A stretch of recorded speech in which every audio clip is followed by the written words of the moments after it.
یا رسول اللہ وعلی آلک وصحابک یا حبیب اللہ الصلاة والسلام علیک یا سیدی یا رحمتا للعالمین وعلی آلک وصحابک یا خاتم النبیین۔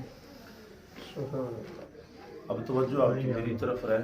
اب تنگ کی یہ داماں سبحان اللہ، اب تنگ کی یہ داماں پہ نہ جا اور بھی کچھ مانگ، ہے آج وہ مائل بعطا اور بھی کچھ مانگ۔ دے سکتے ہیں کیا کچھ کہ وہ کچھ دے نہیں سکتے، یہ بحث نہ کر ہوش میں آ اور بھی کچھ مانگ۔ سبحان اللہ، اب تنگ کی یہ داماں پہ نہ جا اور بھی کچھ مانگ۔ دے سکتے ہیں کیا کچھ کہ وہ کچھ دے نہیں سکتے، دے سکتے ہیں کیا کچھ کہ وہ کچھ دے نہیں سکتے، یہ بحث نہ کر ہوش میں آ اور بھی کچھ مانگ، ہے آج وہ مائل بعطا اور بھی کچھ مانگ۔ جن لوگوں کو یہ شک ہے کرم ان کا ہے محدود، جن لوگوں کو یہ شک ہے کرم ان کا ہے محدود، ان لوگوں کی باتوں پہ نہ جا اور بھی کچھ مانگ، ہے آج وہ مائل بعطا اور بھی کچھ مانگ۔ ہر چند کے آقا نے بھرا ہے تیرا کشکول، ہر چند کے آقا نے بھرا ہے تیرا کشکول، کم ظرف نہ بن ہاتھ بڑھا اور بھی کچھ مانگ، اس لیے کہ ہے آج وہ مائل بعطا اور بھی کچھ مانگ۔ جنت تو ملے گی تجھے سرکار کے در سے، جنت تو ملے گی تجھے سرکار کے در سے، جنت کی طلب چیز ہے کیا اور بھی کچھ مانگ، ہے آج وہ مائل بعطا اور بھی کچھ مانگ۔ اس در پہ تو پہنچا ہے رہ رہ کے نصیر آج، آواز پہ آواز لگا اور بھی کچھ مانگ۔ اب تنگ کی یہ داماں پہ نہ جا اور بھی کچھ مانگ، ہے آج وہ مائل بعطا اور بھی کچھ مانگ۔ بعد از حمد و صلاۃ معزز و محترم سامعین و ناظرین، بحمد اللہ تعالی آج کی یہ تقریب سعید بسلسلہ شکرانہ شادی خانہ آبادی عزیزم محمد نعمان جس کی شادی کی تقریبات کا آغاز کیا جا رہا ہے، اور اس خوبصورت پروگرام کو میلاد مصطفیٰ صلی اللہ علیہ وسلم کے ساتھ اس کا آغاز کیا جا رہا ہے۔ میں ان تمام بھائیوں کو، یہ اپنے بیٹے ہیں، پیر بھائی بھی ہیں، ان کا شکر گزار بھی ہوں کہ انہوں نے اس چیز کو محسوس کیا کہ چونکہ ایک بہت اہم زندگی کا یہ موڑ آتا ہے تو اس میں آغاز ہم اللہ اور اللہ کے رسول کے نام سے کریں، اس لیے کہ جو بھی کام نبی رحمت صلی اللہ علیہ وسلم کے ذکر سے، اللہ کے ذکر سے کیا جائے، اللہ تعالیٰ اس میں برکت عطا فرماتا ہے۔ اور چونکہ ہم انسان ہیں، بتقاضا بشریت ہم سے کوئی غلطی ہو جائے، کمزوری ہو جائے، آمدن ہو یا سامن ہو، اللہ سے رجوع کرنا ہوتا ہے۔ اس لیے اگر نیک پروگرام کے ساتھ دیگر تقریبات سے پہلے آغاز کیا جائے تو اس کی برکت سے باقی کے اندر بھی اللہ برکتیں عطا فرماتا ہے۔ اگر کوئی خطا ہو جائے تو ہمارا ایمان ہے کہ رب فضل و کرم فرما کر معافی فرما دے گا۔ ایک بات، دوسری بات یہ، چونکہ کوئی اتنی خطابت کے جور دکھانے کے لیے نہیں، یہ تربیتی نشست ہے، سارے اپنے بچے ہیں، اور یہ ان کو میں داد بھی دیتا ہوں کہ یہ بہت زیادہ احترام اور اکرام کرتے ہیں، اور یہ میرا کمال نہیں، یہ میرے مرشد کے لگائے ہوئے بوٹے ہیں۔ اللہ تعالیٰ انہیں صدابات بھی رکھے، شاد بھی رکھے۔ تو یہ بھی ہمارا کمال نہیں بلکہ یہ وہاں کی محبت ہے کہ یہ جب جاتے ہیں تو ان کی خاص پہچان ہے وہاں پہ، اور اگر یہ نہ جائیں تو پھر بھی وہاں پہچان ہے کہ وہ کیوں نہیں پہنچ سکتے۔ اللہ تعالیٰ اس تعلق کو قائم و دائم رکھے اور اس کی مزید برکتیں عطا فرمائے۔ تو صرف دو چار باتیں میں نے عرض کرنی ہے، پھر انشاءاللہ سیرہ پڑھیں گے، اور اس کے بعد دعا اور پھر جو ضیافت میلاد ہے۔ پہلی بات تو یہ کہ اس محفل کا انعقاد کیوں ضروری ہے، یہ بھی سوال اٹھتا ہے، لوگ نہیں کرتے، ہم کسی سے ناراض تو نہیں ہوتے، لیکن وہ جہاں پہ میرا بس چلتا ہے میں انہیں حکمن بھی کہتا ہوں کہ، اور عرض بھی کرنا پڑے تو دونوں کام عرض بھی کر دیتا ہوں، حکم بھی کر لیتا ہوں کہ اس محفل کا انعقاد کیا۔ کیوں؟ اس لیے کہ ہمارا ایمان ہے کہ اللہ اور اللہ کے رسول کے نام کی برکتیں ہیں۔ آپ اندازہ لگائیے کہ حدیث مبارکہ میں حضور سید عالم صلی اللہ علیہ وسلم نے ارشاد فرمایا، جس کا مفہوم یہ ہے کہ جہاں نبیوں کا ذکر ہو عبادت ہوتی ہے، ولیوں کا ذکر ہو تو گناہ کا کفارہ ہوتا ہے۔ یعنی انبیاء کا تذکرہ نور کرتے جائیں عبادت شمار ہوتی ہے، اور ولیوں کا نام لیتے جائیں تو اللہ ان کے نام کی برکت سے کے گناہ معاف فرما دیتا ہے۔ ذکر الانبیاء والمرسلین من العبادہ، نبیوں اور رسولوں کا ذکر عبادت ہے۔ تو نعت مصطفیٰ پڑھی، پھر نبیوں کے سلطان امام الانبیاء احمد مجتبیٰ جناب حضرت پیارے محمد مصطفیٰ صلی اللہ علیہ وسلم کا جہاں نام نامی اس میں گرامی اور آقا کا ذکر پاک ہو تو میرا یہ یقین ہے اللہ تعالیٰ اس کے صدقے برکت عطا فرمائے۔ اس لیے کہ ہمارا ایمان ہے کہ یہ نام کوئی کام بگڑنے نہیں دیتا، بگڑے ہوئے بھی بنا دیتا ہے بس نام محمد۔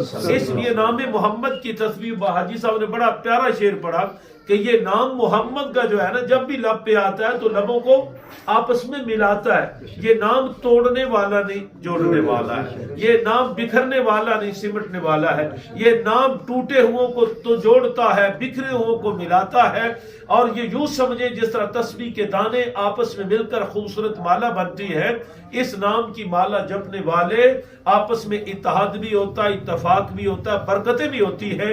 اس لیے دیدان گرامی قدر یہ محافل ضروری ہے کہ ان کے صدقے اللہ تعالیٰ برکتیں عطا فرماتا ہے۔ دوسری بات اس میں یہ جب اپنے شیخ کا تذکرہ نور کیا جاتا ہے تو دو باتیں ملتی، ایک تو شیخ کی محبت بڑھتی ہے، دوسرا شیخ کی توجہ ملتی ہے، اور اللہ کے ولیوں کا ذکر کریں تو گناہ مٹتے ہیں۔ میرے سائیں صاحب سائیں توکل شاہ بالوی رحمۃ اللہ علیہ، آپ کا یہ معمول مبارک کہ آپ اکثر ذکر میں رہتے، اور اگر ذکر کے دوران کوئی دنیاوی معاملات آ جاتے تو آپ اس کے بعد اس کی زکوٰۃ دیتے، یعنی سانس روک کر ایک سانس میں کئی بار وہ اللہ اللہ کیا کرتے۔ تو خواجہ حضور نے عرض کی حضور یہ اتنی سختی محنت اور اپنے اوپر کیوں، آپ یہ تو بہت مشکل میں پڑ جاتے ہیں؟ تو آپ نے آگے سے جواب یہ دیا بیٹا اس لیے کہ ایک سانس کے بدلے سانس اندر جائے تب بھی اللہ کہنا ضروری ہے کہ شکر ادا ہو، سانس باہر نکلے پھر بھی ذکر خدا کرنا ضروری ہے۔ تو اس لیے باب ذوقار خوشیوں بھی خدا کے دینے سے آتی ہے، تکلیف اور غم بھی اسی کی طرف سے آتا ہے۔ تو اللہ کریم نے خوشی اور غم دونوں کو کس طرح گزارنے اس کا سلیقہ اور طریقہ عطا کیا ہے کہ خوشی آ جائے پھر بھی ہم نے شریعت کی حدود کو نہیں توڑنا۔ یاد رکھنا یہ زندگی چند دن کی مستعار ہے، سانسوں کی مالا ٹوٹ جائے گی تو پھر وہ مٹی کا ڈھیر پڑا ہوا ہے، اور جتنا بڑا بھی کسی طاقت والا ہو، مقام والا ہو، مرتبے والا ہو، تو پھر یہ وہ محتاج ہے اللہ کا۔ ہم سب اللہ اور اللہ کے رسول کے محتاج ہیں، تو جب محتاج اللہ اور اللہ کے رسول کے تو کسی مقام پر بھی اللہ اور اللہ کے رسول کے طریقے کو چھوڑنا نہیں چاہیے۔ کریم آقا صلی اللہ علیہ وسلم کی ذات اقدس کے گھر میں اگر پریشانی دکھ تکلیف آیا ہے تو اللہ کا قرآن سنایا ہے۔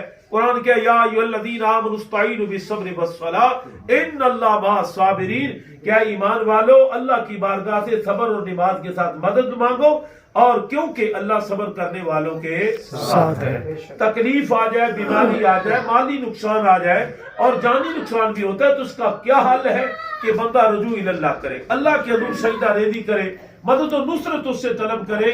تو میرا کریم مالک تو کہتا یا ایھا الانسان ما غرک بربک الکریم، اے انسان تجھے رب کی رحمت سے کس نے دور کر دیا؟ واپس پلٹ دیکھ، اللہ کریم فرماتا میری رحمت تیرے انتظار میں ہے، غافل ہم ہیں، چھوڑا ہم نے ہے، بھاگے ہم ہیں، اللہ کے در سے ہم دور ہوتے جا رہے ہیں، لیکن رب کی رحمت تو وعدے دیری کیا بندے واپس پلٹ، اور جو ہی بندہ واپس پلٹتا ہے یاد رکھنا رب کتنا کریم ہے، دنیا کے کسی بھی انسان کا آپ نافرمانی کر بیٹھے، کسی کے آپ مجرم ٹھہرے، وہ آپ کی تلاش میں ہو تو آپ چھپتے ہیں، یہ سزا دے گا، مارے گا، ناراض ہوگا، لیکن ایک میرا مالک ہے کہ جو کہتا بندے کیا ہوا جو نافرمانی ہو گئی، واپس پلٹ، آ میرے دامن رحمت میں آ جا۔ اور مالک تو کیا کرے گا؟ فرمایا میں رحمت کی قلم سے تیرے پچھلے سارے گناہ معاف کر دوں، پچھلے سارے یہ نہیں کہ گناہ انسان سے ہوتا نہیں، گناہ انسان ہی کرتے ہیں، لیکن گناہ کر کے تکبر کرنا بڑی بدنصیبی ہے، یہ شیطان کا طریقہ ہے۔ خطا ہو جائے، بھول چوک ہو جائے تو اللہ سے معافی مانگنا یہ اللہ کے بندوں کی نشانی اور طریقہ ہے۔ اب دوسری طرف پلٹیے، خوشی کیا اللہ کے رسول کی زندگی میں خوشیاں، کتنی خوشیاں رب نے دی۔ آقا علیہ الصلوۃ والسلام کی در بیٹھے ہوئے نبی رحمت صلی اللہ علیہ وسلم کے گھر بیٹیاں ہوئی، اللہ کے رسول نے شادیاں کی، اللہ کے رسول نے اپنی بیٹیوں کی شادیاں کی، اللہ کے رسول نے صحابہ کی شادیاں کی. یہ بات بھی ذہن میں رہے، ہم جتنے بھی بڑے ہو جائیں واللہ صحابہ کے نالین سے لگنے والی دھول کے برابر بھی ہم نہیں ہیں. اور کائنات کے جتنے بھی دولے ہوں، جتنے حسن والے، جمال والے، مقام والے ہو جائیں، لیکن اس دولے جیسے تو نہیں جس کی برات میرے مصطفیٰ کے گھر گئی. سبحان اللہ. بن سکتا ہے نہ اس دلہن جیسی کوئی دلہن بن سکتی ہے، نہ اس دولے جیسا کوئی دولہا ہے. حضرت عثمان غنی کی برات 2 بار میرے مصطفیٰ کے گھر گئی ہے، تو ان جیسا کوئی کائنات میں ہو سکتا ہے. لہذا پتہ یہ چلا ان جیسا جب دولہا کو نہیں تو پھر ان کے طریقے کو بھی دیکھنا پڑے گا کہ وہ شادیاں کیسی رچی بسی. یقین جانیے کہ ان شادیوں میں درود کے نغمے، ان شادیوں میں رسول اللہ کی بارگاہ میں صلاۃ و سلام کے تحفے، ان شادیوں میں اللہ کی حمد نعت مصطفیٰ. بلکہ میں تو حیران ہوتا ہوں جب مولا مرتضیٰ کی برات میرے مصطفیٰ کے گھر آئی ہوگی، واہ جی واہ. ہے پھر اس برات کا دولہا کون ہے؟ جو تاجدار حلتا ہے، منبع جود و سخا ہے، مولا مرتضیٰ ہے، علی مشکل کشا ہے، جس کی شان یہ ہے کہ فرمایا لحم کا لحمی جسم کا جسمی، جس کی شان یہ ہے من کنت مولا ہو فہذا علی مولا ہو. یار اس دولے جیسا کوئی دولہا ہوگا؟ اور پھر تیرے میں رشتے تو زمین پہ ہوتے ہیں، جس کا رشتہ رب آسمانوں پہ طے فرماتا ہے، اور جس کے رشتے طے کر کے رب پیغام بھیجتا ہے. میرے مصطفیٰ میں نے تیری بیٹی کا رشتہ مولا مرتضیٰ سے کر دیا. اور عزیزان گرامی قدر پھر اس مولا مرتضیٰ کی چڑتل بھی دیکھنا، پھر مولا مرتضیٰ کی آمد دیکھنا، پھر اس دولے کے براتی بھی دیکھنا.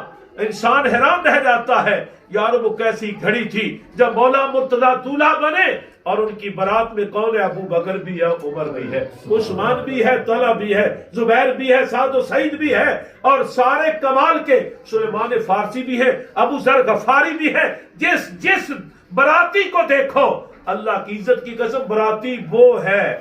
ہم تو دیکھتے ہیں فلاں پراڈو پہ آیا وہ براتی ہے کتنی شان والا، فلاں نے بوس کی پہنی کتنی شان والا. یہ تیری میری سوچ ہے. میرے مولا مرتضیٰ علی شیر خدا امام کی میرے پیر کی برات میں آنے والا ایک وہ ہے، ایک سے لے کر سارے وہ ہیں جن کو اللہ کے رسول نے فرمایا صحابی کا نجوم. اور سن لو میرا ہر صحابی ستارہ ہدایت ہے، آسمان کے چمکتے ستارے ہیں، اور یہ وہ ہیں جن کے بارے میں رب فرماتا رضی اللہ عنہ ورضوا عنہ.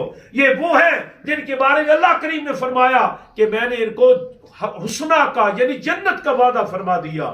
تو مولا مرتضیٰ کی برات ایڈی سونی ہے تو دولہا کیٹا سونی.